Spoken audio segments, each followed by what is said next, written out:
श्री स्वामी समर्थ. जेव्हा आपल्या आयुष्यात खूपच कठीण काळ येतो तेव्हा आपण सहज म्हणतो, देव आपली परीक्षा घेत आहेत. पण खरंच स्वामी आपली परीक्षा घेतात का? तर हे ओळखायचे कसे? तर आज मी तुम्हाला या व्हिडिओमध्ये असे 3 संकेत सांगणार आहे, की जे आपल्याला सांगतात स्वामी समर्थ महाराज आपली परीक्षा घेतात. ते आपल्या भक्ताची परीक्षा वेगवेगळ्या प्रकारे घेतात. कधी सुखात तर कधी दुःखात तर अनपेक्षित संकटात. जर प्रत्येक परिस्थितीत तुमचा स्वामीवरचा विश्वास अढळ राहिला तर समजून जा तुम्ही स्वामींच्या परीक्षेत उत्तीर्ण झाला आहेत. पण अशा स्थितीत तुमचं मन थोडं जरी डगमगलं किंवा स्वामीवरील श्रद्धा कमी झाली किंवा विश्वास उडाला तर समजून जा की आपण स्वामींच्या या परीक्षेत अयशस्वी ठरतो. तर आजच्या या व्हिडिओमध्ये तुम्हाला स्पष्टपणे समजणार आहे की स्वामी जेव्हा आपली परीक्षा घेतात तेव्हा नेमकं आपल्या आयुष्यात काय काय घडतं. तर लक्षात ठेवा, स्वामी प्रत्येकाची परीक्षा घेत नाहीत. ते फक्त त्याच भक्तांची परीक्षा घेतात ज्यांच्यावर त्यांचा पूर्ण विश्वास असतो. ते फक्त बघत असतात की हा माझा भक्त किती काळ ठाम राहतो, कितीही कठीण प्रसंग आला तरी तो विश्वास ठेवतो की नाही. मी स्वामी समर्थांच्या चरणी मनापासून प्रार्थना करते की हे स्वामी आहे, हे सर्व स्वामी भक्तांना सुखात, ऐश्वर्यात, आनंदात ठेव.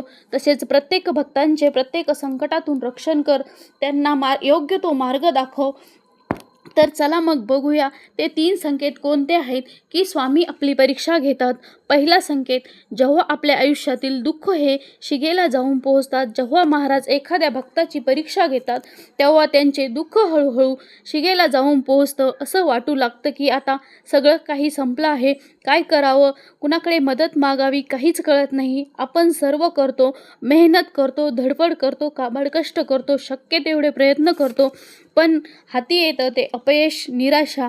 मन पूर्णपणे हताश होऊन जर तुमच्या पण आयुष्यात असंच काही घडत असेल तर लक्षात घ्या की स्वामी तुमची परीक्षा घेत आहेत. ती यासाठी, ज्याप्रमाणे हिरा चमकवण्यासाठी त्याला तासावेच लागते आणि सोनं शुद्ध होण्यासाठी त्याला तापावेच लागते. आगीच्या प्रखर तापातून त्याला जावं लागतं.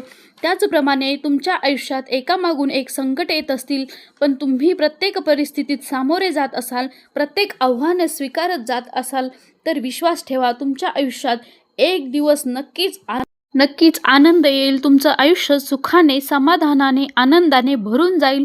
मागे वळून पाहताना तुम्हाला नक्की जाणवेल की या सुखासाठी, या यशासाठी त्या कठीण काळातून जाणं मला खूप आवश्यक होतं. दुसरा संकेत, स्वामीवरील विश्वास कमी होणे. कधी कधी माणसाच्या आयुष्यात असा काळ येतो की जो त्याला आतून पूर्णपणे कोलमडून टाकतो. समस्यांचा भार इतका वाढतो की मन सहनशक्तीच्या पलीकडे जातं. अशा वेळी देवावरचा विश्वास पूर्णपणे उडून जातो. मनात अनेक प्रश्न येतात. देव आहे तरी का? माझ्याच आयुष्यात का अडचणी येतात? अनेक लोक तर देवाचं नाव पण घेत नाही, तर ते नास्तिक बनतात.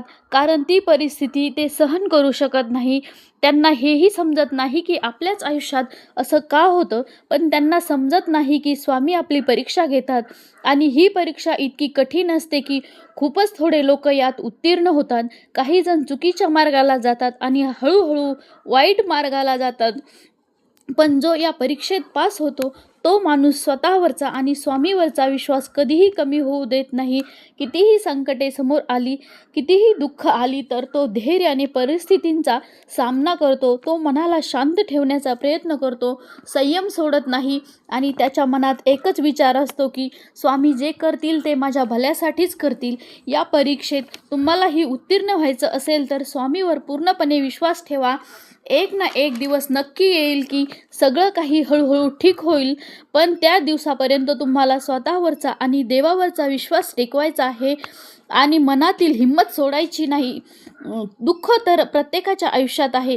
हीच तर ईश्वराची माया आहे. कुठे ऊन तर कुठे सावली. जेव्हा आयुष्यात दुःख येते, आयुष्यात अडचणी येतात, तेव्हाच सुखाची खरी किंमत माणसाला कळते. तसं बघितलं तर या जगात एकही माणूस नाही ज्याच्या आयुष्यात सुख आलं नाही आणि दुःखही आलं नाही. सुख आणि दुःख हा दोन्ही आपल्या आयुष्याचा अविभाज्य भाग आहे.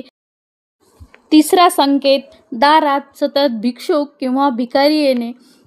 तर तुम्ही म्हणाल की ही कसली परीक्षा आहे? तर स्वामी जेव्हा आपली परीक्षा घेतात तेव्हा असे प्रसंग आपोआप येतात जे आपल्या मनाची खरी परीक्षा घेतात.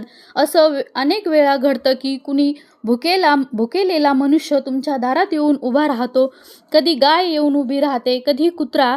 त्यावेळी पाहिलं जातं तुमचं मन तुम्ही तुमच्या ताटातील जेवण त्यांना देता की नाही हे पाहिलं जातं. अशा वेळी तुम्ही तुमच्या तोंडचा घास त्याला दिला तर हे दान खूप मोठं व श्रेष्ठ आहे आणि अत्यंत पुण्याचं मानलं जातं. तर स्वामी अशा प्रकारे आपली वारंवार परीक्षा घेत असतात. जर गरजू लोकांना आपल्यासमोर आणून उभं करतात आणि त्याच क्षणी जर तुम्हाला त्यांच्याविषयी मनात आपुलकी, प्रेम, करुणा जर तुमच्या मनात जागृत झाली तर तुम्ही स्वामींच्या परीक्षेत उत्तीर्ण झाला आहात. अनेक कथांमध्ये आपण ऐकलं आहे की स्वामी कधी मनुष्याच्या तर कधी प्राण्याच्या रूपात आपली परीक्षा घ्यायला येतात, स्वतः येत असतात. म्हणून अशा प्रकारे प्रत्येक वेळी गरजू व्यक्तींची व मुक्या प्राण्यांची मदत करा.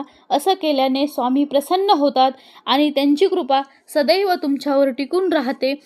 व्हिडिओ आवडला असेल तर साई समर्थ या यूट्यूब चॅनलला सबस्क्राईब करा. तर भेटूया पुढच्या व्हिडिओमध्ये. श्री स्वामी समर्थ.